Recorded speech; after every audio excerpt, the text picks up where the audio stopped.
Hello and welcome to the That's So Craven podcast, your Fulham podcast from Down Under. We are live once again, coming to you on Sunday after the Sunderland FA Cup game, fourth round tie, where Fulham drew with Sunderland 1-1 in what can only be described as absolute bedlam and mayhem. Joined as always, I have Sammy. How you going, Sammy, after your late night? Yeah, I'm going about as good as anyone does when they've been up since like 4 a.m. So, Yep, feeling that pain. And Elton, how are we today? Yeah, well, good. Mind and sense not purified, but I'm here. Yeah, correct. It's always a tough one when you're watching a game like that, especially such high energy to get back to sleep afterwards. It's a different story if you're listening along in the UK, but when the game ends at 1 o'clock in the morning and you're still buzzing after absolute mayhem like that, it's tough to put your head down on a pillow and fall straight asleep afterwards. But look, guys, let's get into it. Sammy, I'll start with you. What were your just overall thoughts of how the game went and how Fulham played? yeah, weird. Weird game. Very, very, very exuberant Sunderland team. Yeah, came out really, really firing. I thought we had a really, really great 10 minutes that just got completely flipped on its side after the Diop mess up and conceding.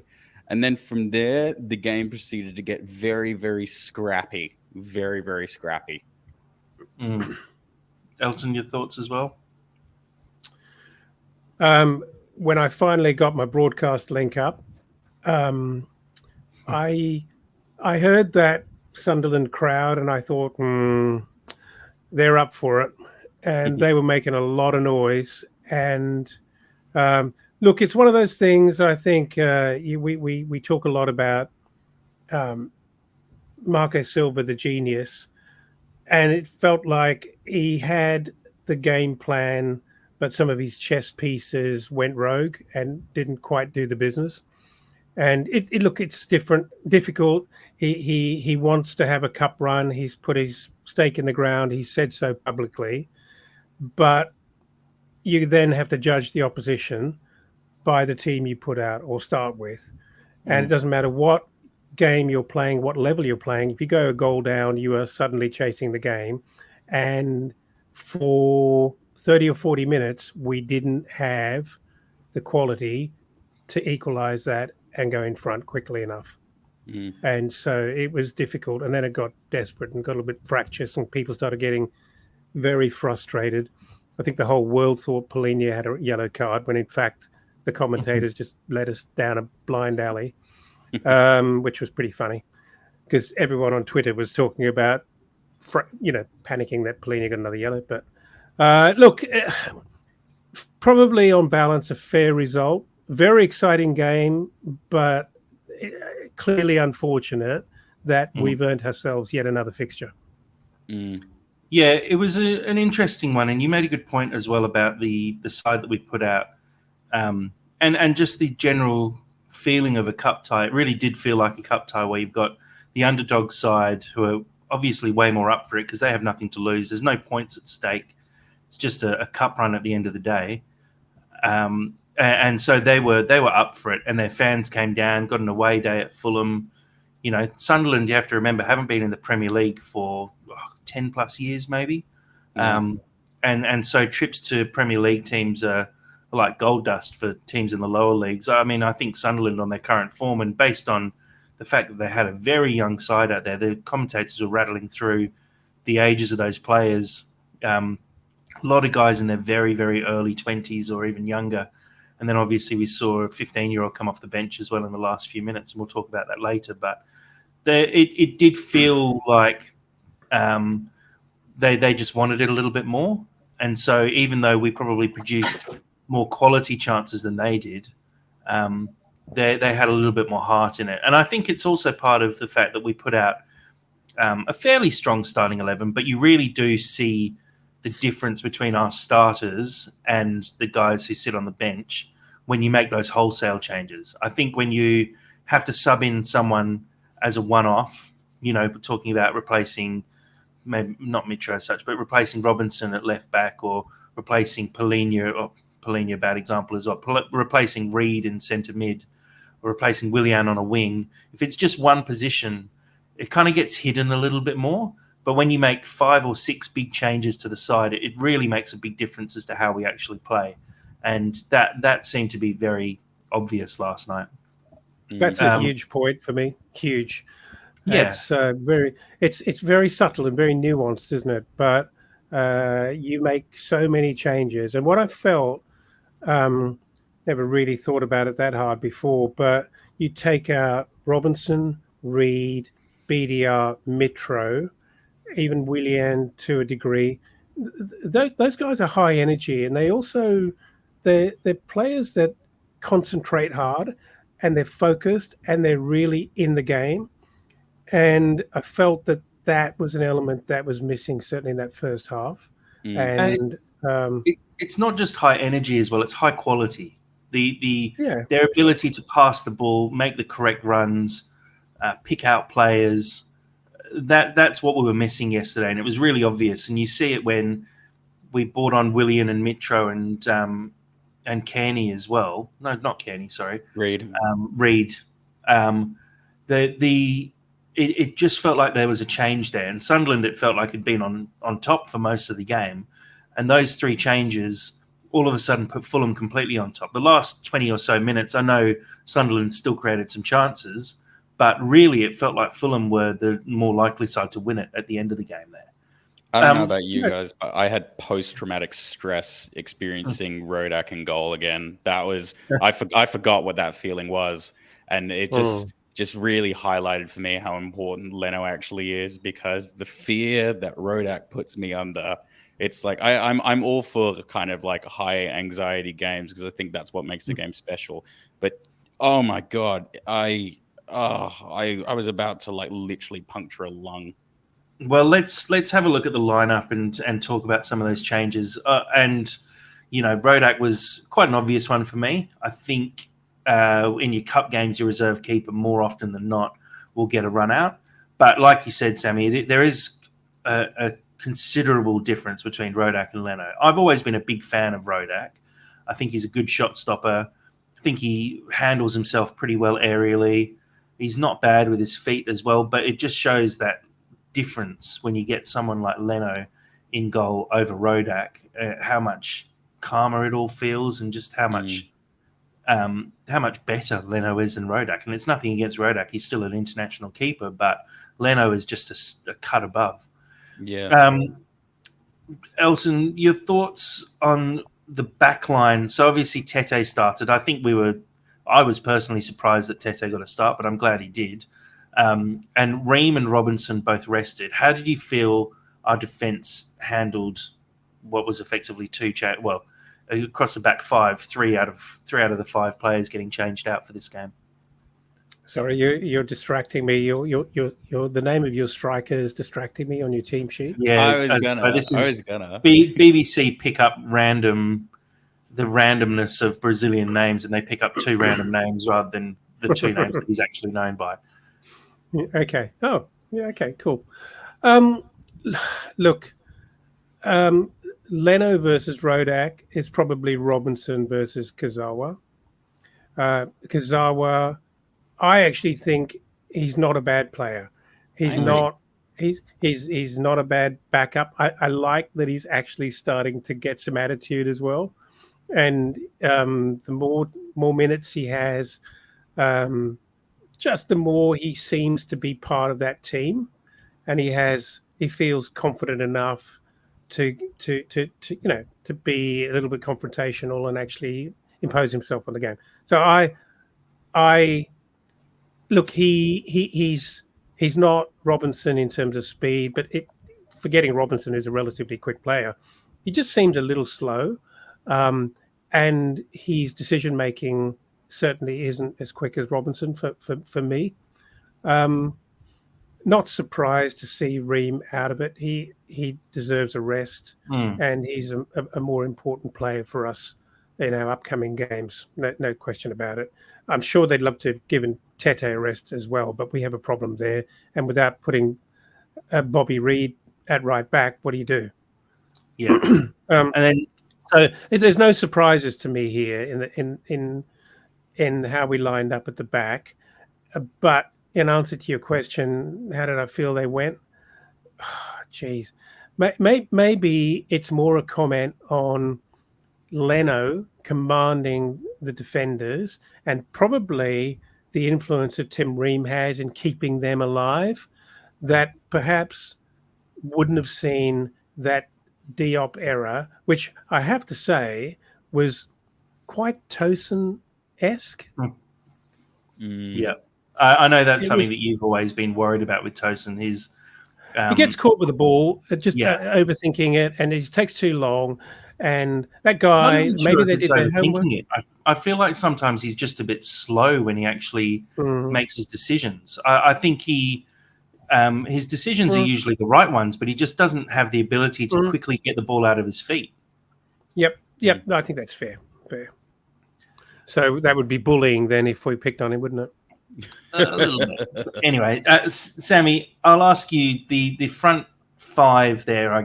Front six rather. Polina, Kearney in the centre, Wilson, Pereira, and Solomon, the three behind Vinicius up front. What were your thoughts there? Because obviously there's quite a few changes there. The only starters are Polina and Pereira there. Yeah. Your thoughts on how they went and if you thought they were the right changes to make as well? I mean, it goes without saying that I thought Solomon was by far our brightest light on the pitch last night. At least it felt that way for me. I'm so happy he actually got the opportunity to really kind of like establish himself. And I genuinely think if he doesn't, I think he should get a start. Hi, Will. I have not missed what you just said. Pereira, I think, was extremely important to ground that whole area, as well as Polina. I do find sometimes when Kearney plays, he slows us down a little bit too much, especially when he starts. So we do miss that kind of like high tempo energy that Reed and Polina kind of give to us. I've had that pet peeve for a while. Oh, Harry Wilson. Oh, my dear sweet summer child. I genuinely think it's kind of gotten to the point now where there's like mentality wise, there's something kind of off with him. I feel that he really does probably need to like swing out on loan now. I've defended him all season, but I feel that this game was really kind of the nail in the coffin for me, at least with Harry Wilson. And I love him, and I have all the faith in the world in him, but he kind of just needs to get out of his own way a little bit, and I feel that it's too much pressure for him at the moment to reestablish himself in this Fulham team specifically. And I think I don't know where he needs to go, but maybe he just needs to go to like Bristol City or something like that to just re-find the Harry Wilson that he is. I was saying to you guys last night, he needs to come back with like 3 tattoos in the top knot and just really go on Kentucky, find himself again, and then come back, because he's not where he needs to be. And I love him, and I don't want to say that about him, but yeah, last night was really, really evident. I felt like he should have come off like significantly earlier than he actually did. And yeah, it's a shame. Because he was really trying, but it just wasn't. Yeah, Dad, I'll throw to you, and it's part of what William, who's added comment here as well, mentions, those errors coming from a lack of game time, perhaps. That's obviously in relation to Tosin and Diop as well. But I think you could probably say that in part that relates to Wilson too. Do you think Wilson is struggling from a lack of game time, or do you think he's actually not up to the level of this current Fulham team? Oh, look, I was thinking about that really carefully last night.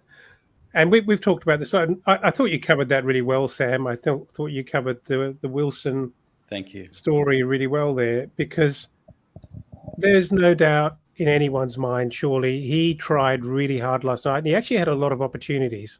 And you could sort of see it in his face that he knew, like everyone knew, how this was turning out. And he was really trying.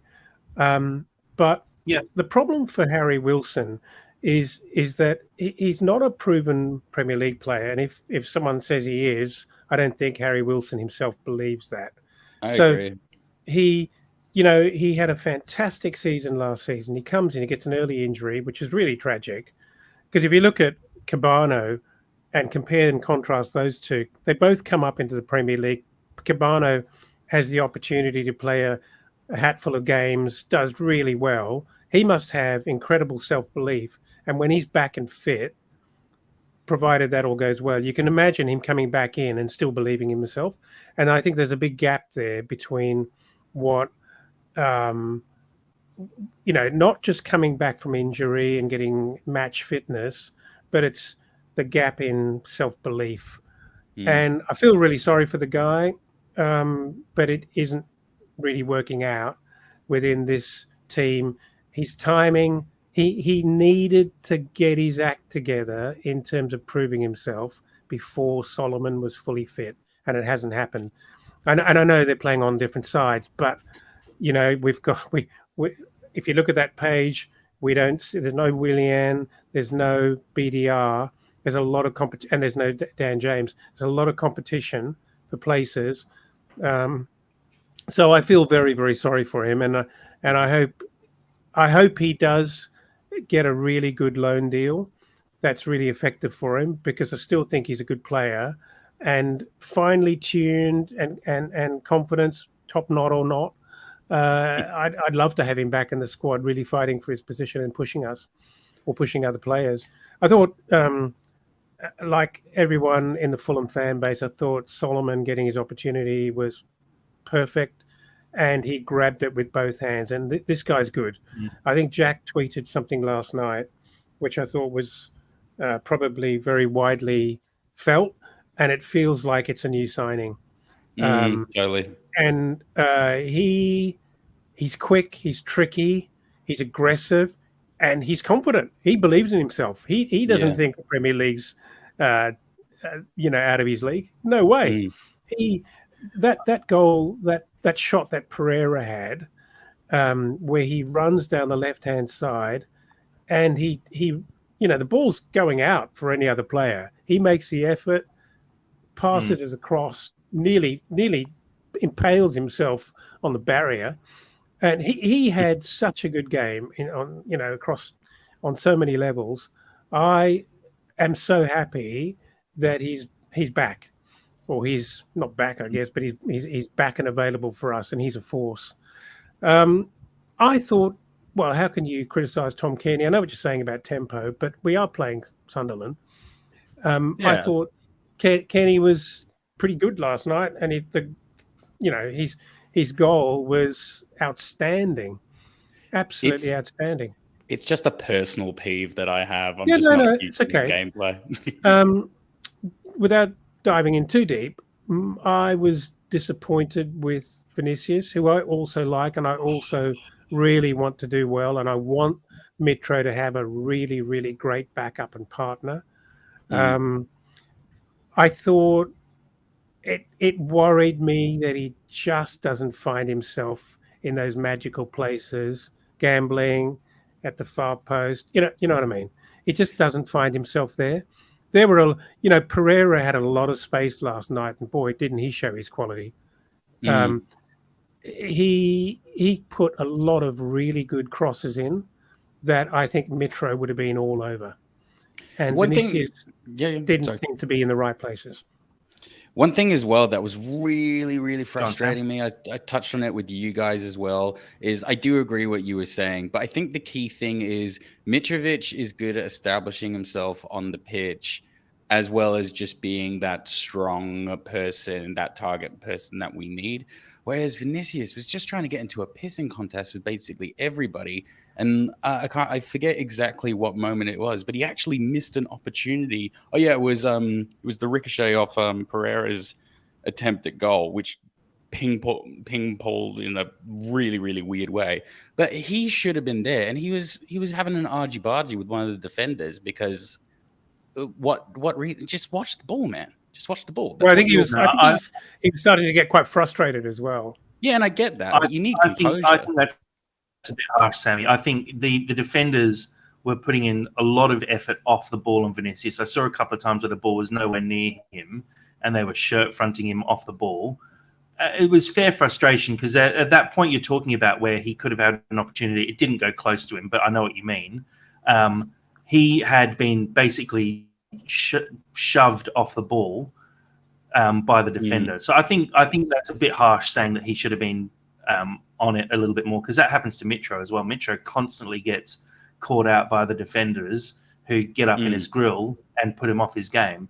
And that's what you see a lot in the Championship as well, which is kind of, you don't see it quite as much in the Premier League because there's a bit more class to the players, and so they can let their feet do the talking. But in the Championship, those defenders, it's all physical. One thing I will say, you made a point about Tom Cairney slowing down the tempo, and I agree with that in a sense, but I also think he adds a lot more creativity than Harrison Reed. But I do think we struggled when the ball bounced between the midfield and defence.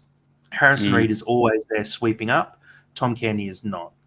And I think a lot of their opportunities came from the ball being in between the midfield and defensive lines, Sunderland making sure there was a man there every single time picking up the ball and actually forming an attack off the back of that. And I think we really missed Harrison Reed there, and that's why we were under so much pressure from Sunderland. Kazawa was looking a little bit slow on the left, and they exploited that massively. Patrick Roberts, who's an ex-Fulham Academy and first-team player, was brilliant on the right. I think he's, definitely bounced back after his time at Man City and Celtic, and he's found a spot, and hopefully he can take them up to the Premier League and we can see a little bit more of him. But he was very impressive yesterday on the right. Yeah, I thought so as well. Look, guys, let's actually go into the game a little bit, because we could spend forever talking about the lineup and how everything went, but let's actually cover what happened on the day. So let's look first of all at the mistake we did talk about briefly. Got a little clip of it here, so I'll pull it up on the screen.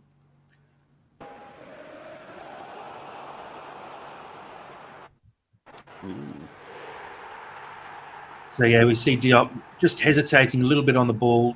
Again, it's just the want to actually get there first from the Sunderland player who gets in ahead of Diop, nicks the ball away. Guys, should Rodak do better there? And obviously, it's a silly mistake by Diop. I don't think we have to really go into that too much. But should Rodak have actually done better and cut that one off? One thing that that replay actually doesn't show is, because I rewatched it before we went live, is Diop and Tete passed back and forth 3 times before that happened. Really, really obvious indecision. And then that just basically, because Clark was pressing him each time. And then the 3rd time it went back to Diop.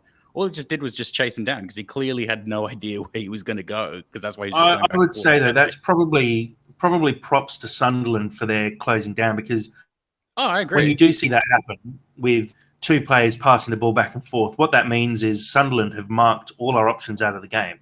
And so they've got nowhere to go except straight back again. So it's, again, 6 minutes into the game, Sunderland obviously pressuring us really hard, and we're struggling to deal with it.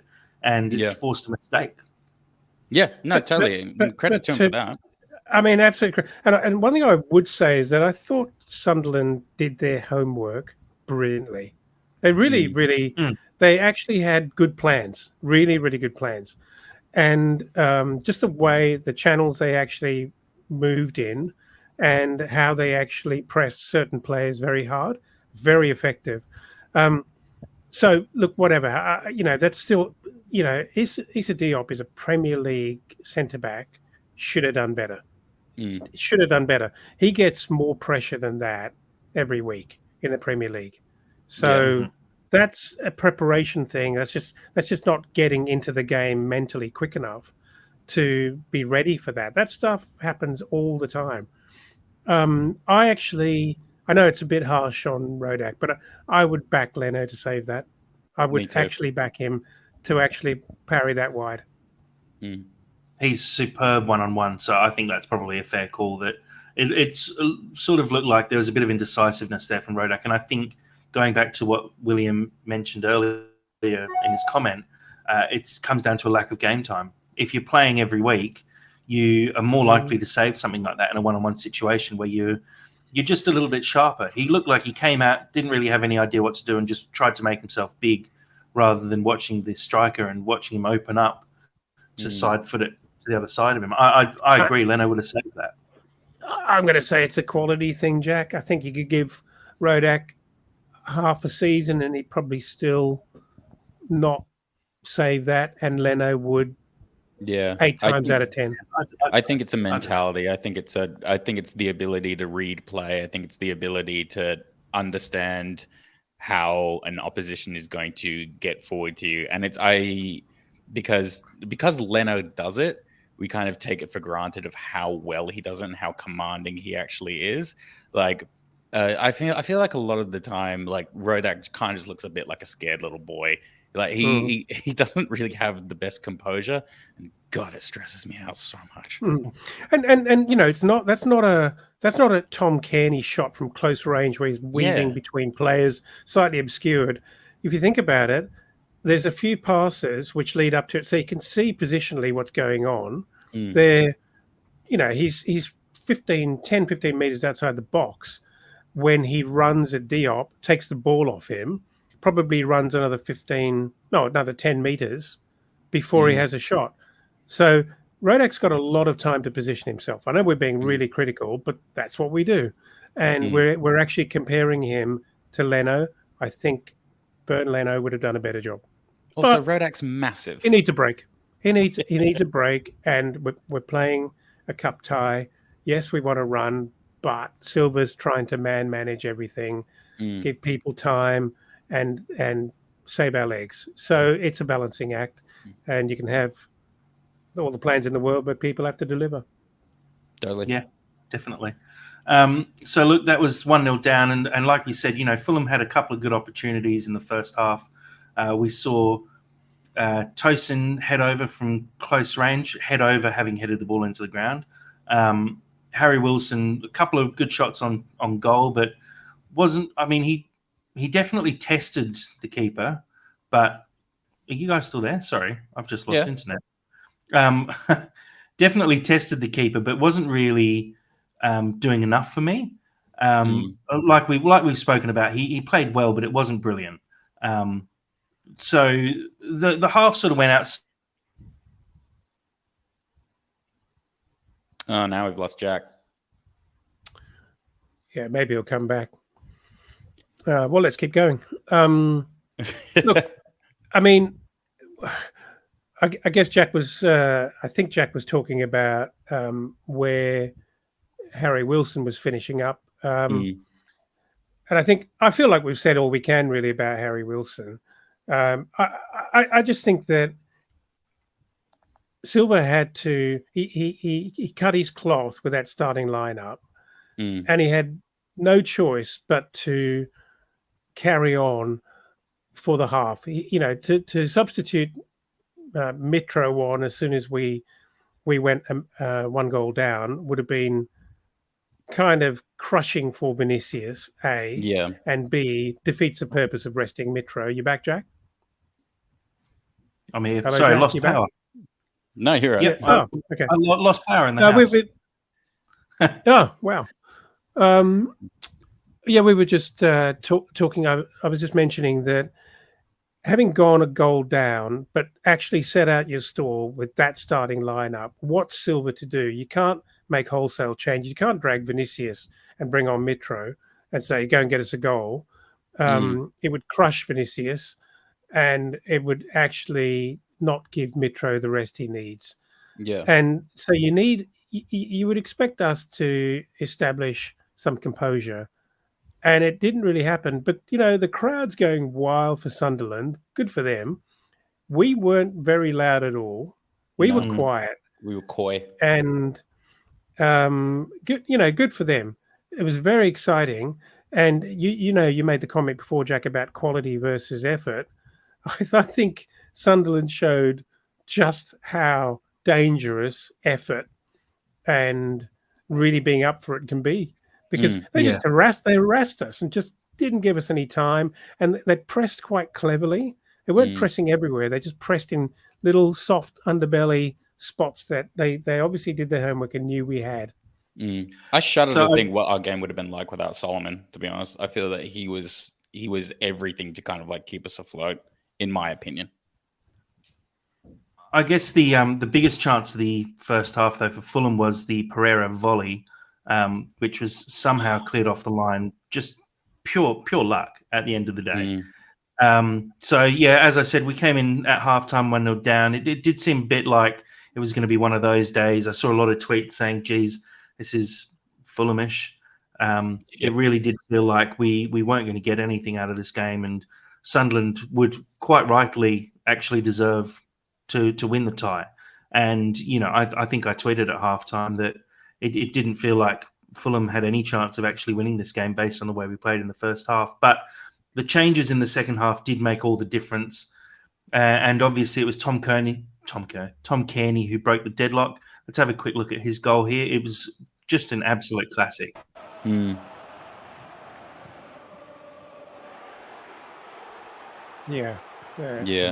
Superb fit. Yeah, really one thing that clip doesn't show as well is the little flick on from Solomon to Kazawa to actually set it free. Beautiful. That's a lot of skill from Kearney. A lot of skill from Kearney. What a finish! It's pure composure, that finish. Well, there's a lot of things that happened before he even finished. He sells the dummy, he fakes it, and then he actually dribbles through a couple of players and then puts in a very, very good finish. Really good. Great. Yeah. So look, that brought it back to 1-1. There was still 30 minutes to play. Fulham, actually at that point had a few players on the field who would potentially. Didn't quite have the players on the field at that point, but not after that goal went in. Silva signalled, I guess, his intentions for this game, bringing on Mitrovic, Willian, Reid, and Dekodover-Reid, 4 first-team players, and start come on and probably the closest to winning it on multiple occasions. Willian put in a couple of really good shots. Mitro hit the target a few times, but their keeper was just having an absolute worldie of a day. And then just before the game finished in the final minutes, 15-year-old, I think his name's Charlie Rigg, came off the bench for 15-year-old Chris Rigg came off the bench for Sunderland, put the ball in the back of the net. It was miles offside, and it looked offside straight away as well. But geez, guys, would you have taken the men? I can't hear you. Actually, when he put that into the top of the net, I was thinking, how come we don't do that? It was a really, really great little finish. And I felt sorry for him when the goal was disallowed, because what a story that would have been. And you got to remember, 15 years old is just ridiculous. It's so young.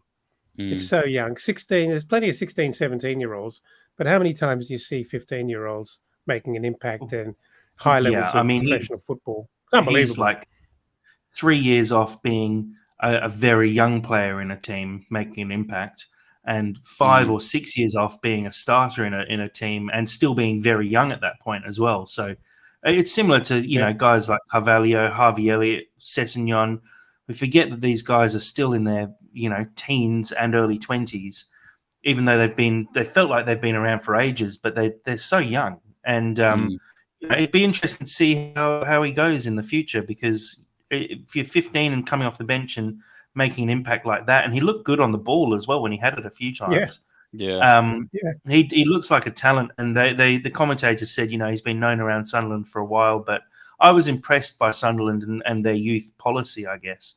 How many good young players they had in that team who were all affecting the game very often as well. So look, it was absolute bedlam in those last 10, 15 minutes. Sam, I know you were struggling big time based on the messages you were sending us. It felt like your heart was about to jump out of your chest. And I think me and Dad were in the same boat as well. Just, a proper classic cup tie. And although not the best result at the end of the day, was it still kind of good fun? Yeah, I basically feel like I gave myself a hernia at 4 a.m., which is something that you always need to experience at least once in your life. But it's always weird, isn't it, being on kind of like the wrong side of a fairy tale? It must have been how Lord Farquaad felt when Princess Fiona buggered off with Shrek, because he's still got emotions, and that's kind of like how I was feeling from our side. Because yes, it's an amazing moment if a 15-year-old scores on us, but I really did not want to go 2-1 down at that time. It's weird because like obviously I understand it's great for the casual viewer, but when you're emotionally invested, those moments are really, really tough. And like and when you make the statement that you do actually want to win this game and have a cup run, it goes beyond their fairy tale and us getting the job done. Yeah, it's I feel that like a lot of things like not in a completely chaotic like we got like 2 red cards and Palhinha got injured, for example. Like I feel that like it wasn't that much of like a everything didn't really go our way, but it did kind of get the feeling that like this was really Sunderland's game, and it's a real struggle to watch games like that when you are clearly standing in the way of the underdog writing history for themselves. It puts a weird spin on your life, you know? It's like this must be how like people feel when they're just kind of like, oh no, I'm actually the bad person, you know? Because yeah, it's a weird dynamic to feel. Especially for us because we're just so used to being underdogs. So for us to be in this position and for it to be a good game as well, yeah, it was too much for Sam at 4 a.m. I had to watch like 3 cooking shows to calm down, like following the game. So like, yeah, I don't think it's unfair to say that it was one of those games where we were on the wrong side of their unbelievable fortune. I thought the keeper had a good game, but if you watch that replay in slow motion, the defender's running the other way. The ball hits him and it hits him. He's not even looking at Pereira. The ball hits him, ricochets off onto. It was going in, by the way, right off the line, hits the keeper's shin. Just could have gone anywhere. I'm going to say that's harsh on the defender there. I think the defender actually did really well and judged it and got into a position there to block it. But the deflection was pure luck. Hits the keeper on the leg and out. It's going. The deflection's going in. The defender does really well, but that ball should be in the back of the net. But it hits the keeper on the shin. He has no idea about it. And the keeper, later in the game, the keeper really good reflexes, but still kind of a bit lucky. And all power to him. All power to him. I'm not taking anything away from him because that's what reflexes are all about. Sort of just getting your body in the way and hoping for the best. But it just felt like one of those days where anything could have gone in for them. And nothing was really going in for us. We had a lot of chances. Not that many of them were very high quality, but I don't know. I just thought, and maybe that is what happens when you try really hard and you've got a whole away stand screaming their lungs out and believing in you. That's what happens. It's I would call it negative serendipity. Sure. Guys, before we go to our final segment as well, I've just got a question come in from William here. It's quite an interesting one. If we draw a less than favourable opponent in round 5, believe the draw happens possibly tonight, maybe tomorrow. Is it worth throwing the replay to concentrate on the Premier League, or is it worth a shot throwing all our eggs in the cup basket? So let's say we pick up, I'm not sure exactly who's in the draw, but another Championship or League One side, or even, potentially a Wrexham draw. Do we? No, what he's saying, I thought he's saying if we pull Man City in the next round, do we throw the Sunderland? That's what I'm saying. So if we pull an easy cup tie in round 5, that could give us a good run to the final potentially. Do we go back again and put a full strength side out and make sure we get through to the next round to almost guarantee us quarterfinals? Or if we pull a Man City or a Liverpool or whoever else is in the draw, do we basically put out a youth team and give the cup up for the year? For me, we've put in a good enough showing against those top sides to warrant pushing them in the cup. if you look at teams like Man City and the team that they put out on the weekend, it's slightly under strength. And so I think if we can put a full strength Man City to push them for a full 90 minutes, then I think we could put out a full strength side against them and probably possibly get a result. So I think in the cup, it's worth trying something and trying to push as far as you possibly can, because you never know what could happen. So I'd say that we still not concentrate on the cup, but still put an effort in on the cup, even if we do have a tough draw coming forward. But I'm saying it's going to all be dependent on where things are at, re the Premier League. Imagine if Friday night we get a couple of injuries, we have a loss against Chelsea, get a couple of injuries to some key players, squad's looking at have a really intense game, and and another couple of difficult following games, and the squad's getting tired, we're carrying some key injuries. You're not going to throw everything at it. You're not. You simply couldn't. It will all be dependent. All's going to be dependent on how that positions us for our next couple of Premier League games. Yeah, I think that's fairly obvious. It sort of makes sense that if we were struggling to put a team out on in the Premier League that was going to get us results, we wouldn't put any focus on the cup at that point. But where we're currently sitting in a good place in the league, I think it's a different story, assuming that nothing drastic happens between now and then. Sammy, your thoughts? I mean, I know it wasn't the original point of the FA Cup, but the FA Cup now is kind of morphed into a bit of a let's see how our second team players fare against oppositions, and let's give the guys that don't get a regular starting position opportunities so we can actually see where they're at. So I think isn't that kind of like the purpose of it, just to essentially see what like our second tier is actually doing, and if there's people that need to be given consideration for starting opportunities, like Solomon, like Wilson?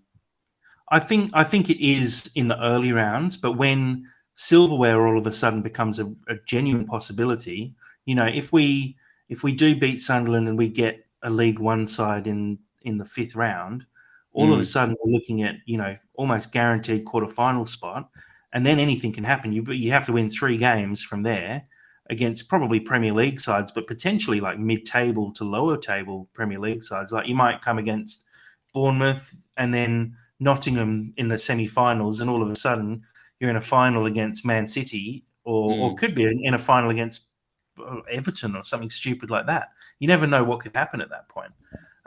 Sure. And I think when silverware's on the line, the whole giving your reserves a run goes out the window a little bit. I think it makes sense when you have a really deep squad like Man City, and you can play some of these youth players in alongside blokes like De Bruyne, who's just insane, and it gives them an opportunity to have a run out. We don't have that, so the last few years it's just been just chuck the youth in there, give them a first team start, and see what happens. But now it's, for the first time, as we said in the preview, for the first time in 7, 8, 9 years, this is looking like a real opportunity for us to have a run. But I do agree with you. I think the cups, and we saw it in the Carabao Cup, I think they should be for rotation and for giving other players a chance to prove themselves. But I reckon we're at the tipping point here, where if we get a good draw in round 5, we're probably starting to look at the possibility of silverware, and players, they'd have bonuses based on that. If they win the FA Cup, they might pick up an extra couple of $100,000, maybe even more than that. And the prize money gets split between the players and the staff, and so all of a sudden it becomes a bit more realistic. And so maybe they're in the back of their minds going, yeah, let's actually do this, and let's take it seriously, and let's push on. Yeah, it's interesting. It is. The cup is really interesting, and it's something that we haven't really had to discuss or had a chance to discuss, because we've never really taken it seriously for the last 10 years or so. And it's kind of nice to actually take it seriously. I pulled up a stat and I tweeted it before the game, where Fulham have only reached the 5th round of the FA Cup twice in the last 13 years, which is kind of insane when you think about it. Across those 13 years, we were a very well-established Premier League team. Looking back to 2010 was the last time we made round 5.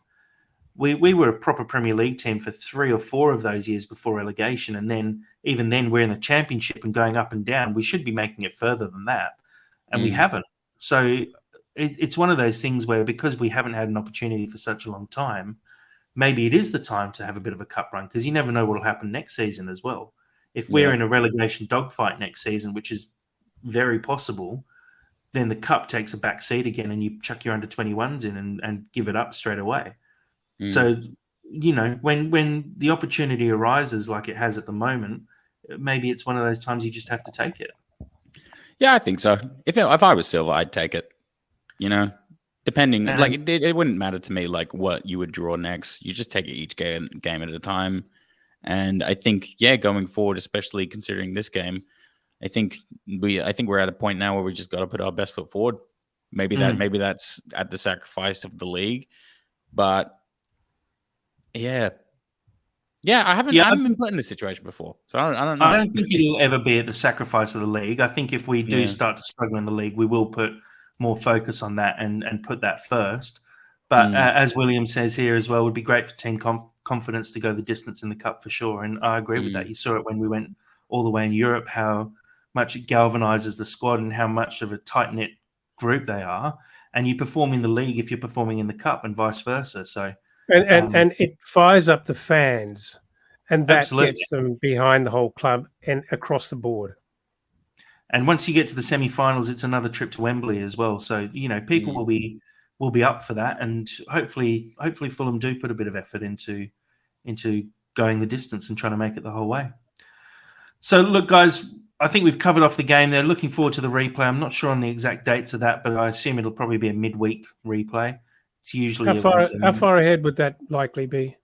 I think it's about 2 weeks, so probably a week and a half, maybe 10 days or something. They try and get it done pretty quick, because I think the 5th round is scheduled for the end of Feb. I assume we'll get that done pretty quickly. Finally, finishing off, Sam's split-second snap once again. Sammy, walk us through how it works and what's going to happen.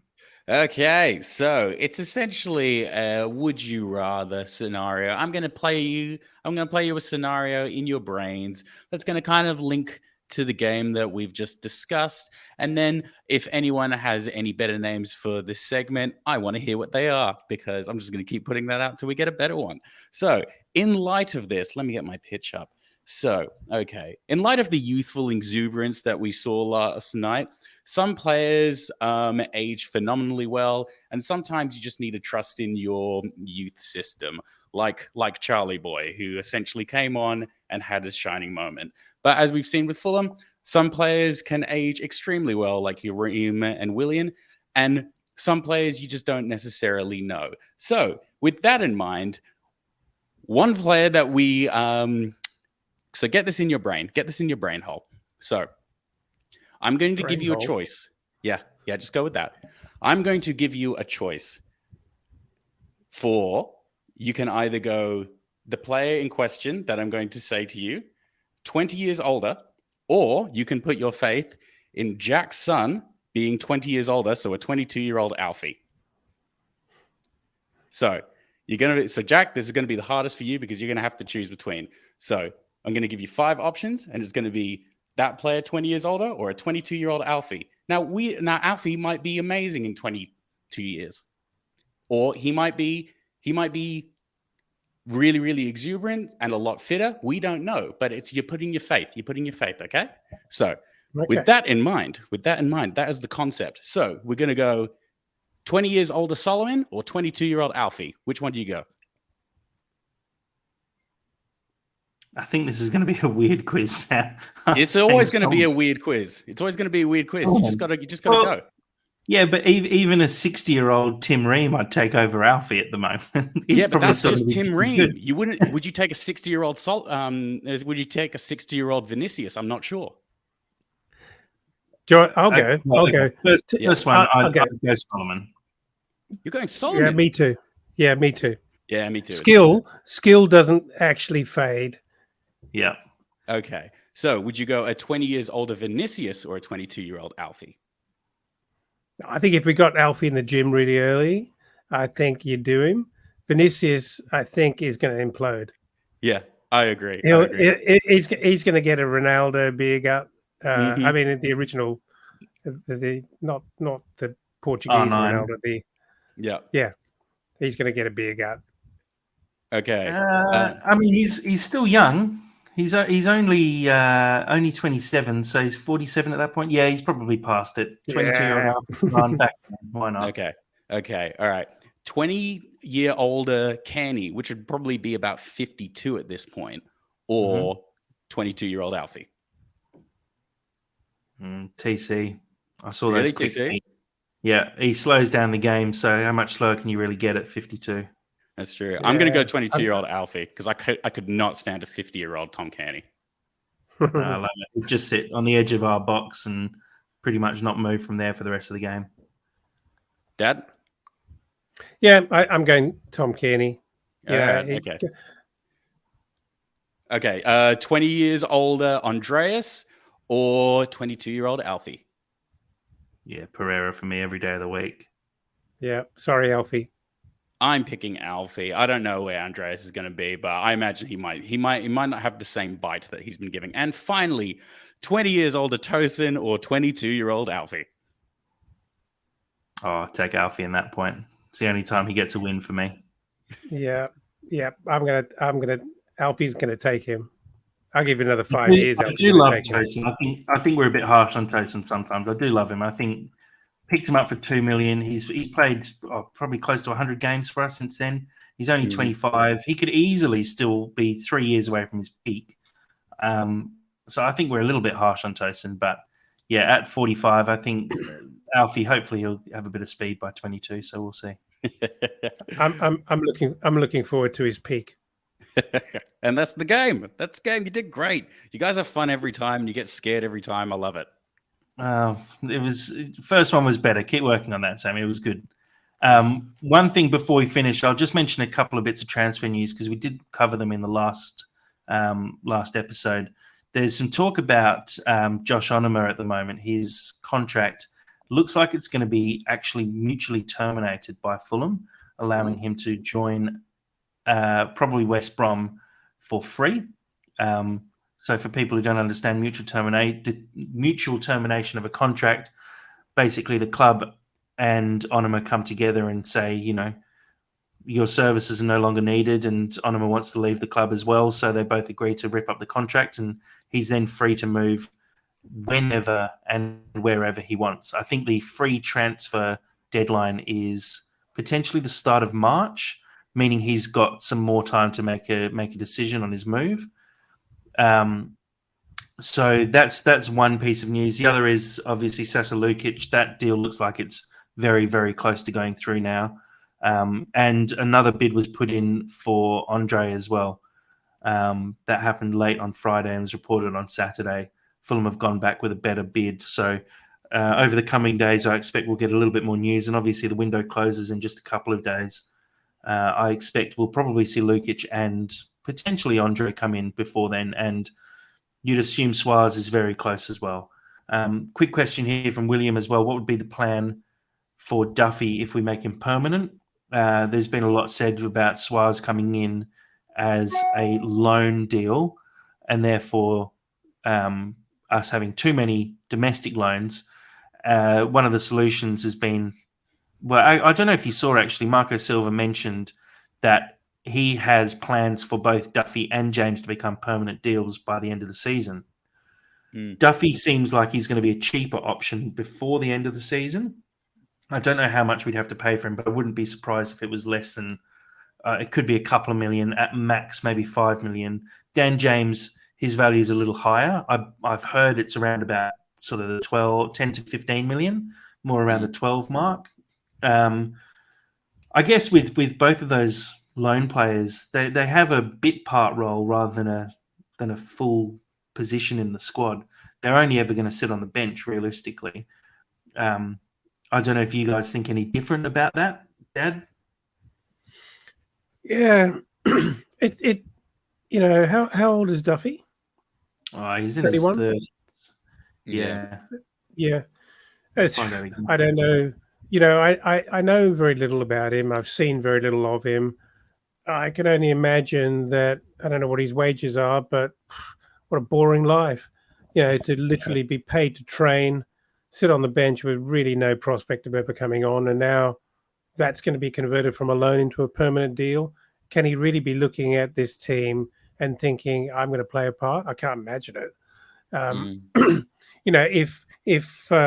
If we buy him and then arrange for a permanent or a loan deal where he gets some football, maybe that's the deal he might be interested in. Maybe he's just trying to buy a holiday house in Spain. I don't know. But if you're a professional sportsman and you're a professional footballer, surely you want to play football. And it doesn't seem very much of a prospect that he's going to get a lot of football at Fulham. Yeah, I do feel bad for him because he had an illness apparently that's actually massively hindered him. I'm not sure. Like, I know it wasn't necessarily COVID, but it was like a lung infection or something like that, if I'm not to be mistaken. And apparently, that's seriously like had a detriment on like the amount of like time he can play. I feel. Right. I mean, Silver still seems to have a plan for him, and like I know he wants like 4 centre backs, so I'm not that mad about it. I did hear he had an illness because. Yeah, go on. No, I was just going to say I don't think there's any issues for me at least with Duffy being made permanent. We need a backup centre back just in case of injuries. I mean, we can see there's a rotation happening at the moment, but the rotation's between Tosin, Diop, and Ream. Duffy is there purely as a backup option. He'll probably be on somewhere between 20 and 30,000 a week, which is at the lower end for a Premier League team. I think having him in the team, he obviously gets along really well with the squad. The fact that Silver wants to make him a permanent addition, even though he's only come on maybe as a sub 2, maybe 3 times all season. He's obviously having a good impact in the change room and on the training field as well. And same with Dan James, even though he's not a dead set starter, he's obviously getting along with the playing group really well and becoming a good part of the squad. So it does sort of make sense that you keep him around. I think if he wasn't, we'd probably have seen his loan terminated already. I agree. Right. Well, I think that about wraps it up. We've almost hit an hour, which is a pretty good effort for a live stream. Thank you again to everyone who's participated in the live streams today and as well when we did one a couple of days ago. Special thanks to William for his comments today. And thanks to everyone who's been liking and sharing our posts, our comments, our live streams as well. We really, want to keep doing this, and we'd love for you to share these if you enjoy them, to make sure that other Fulham fans can see the work that we're doing. So please make sure you follow us on Facebook, Twitter. Our YouTube's coming up soon. We're on Twitch. We're on TikTok. We're everywhere you find us. We're on Apple Podcast and Spotify. This stream will be turned into a podcast straight afterwards and posted. So, look, we really appreciate all the support, and we hope you keep going as well. So, Elton, thank you very much for joining us today. Thank you. I'm going to get myself some sleep this week and have a half a chance of waking up for a ridiculously early game against Chelsea. So, yeah. Sammy. What? You cut out a little bit. It's all right. I'll do my own outro. Yeah, thank you for having me. My body's kind of slightly shutting down a little bit, so I'm not sure if I'm going to get sleep or just have another coffee. But thank you, William. I always appreciate you in the chat. And thank you for you boys for making yourselves available on Sunday. I think I might need to go for a walk and do my washing. Come on, you what's. Jack, say it better. Thanks, Sammy. And come on, you whites.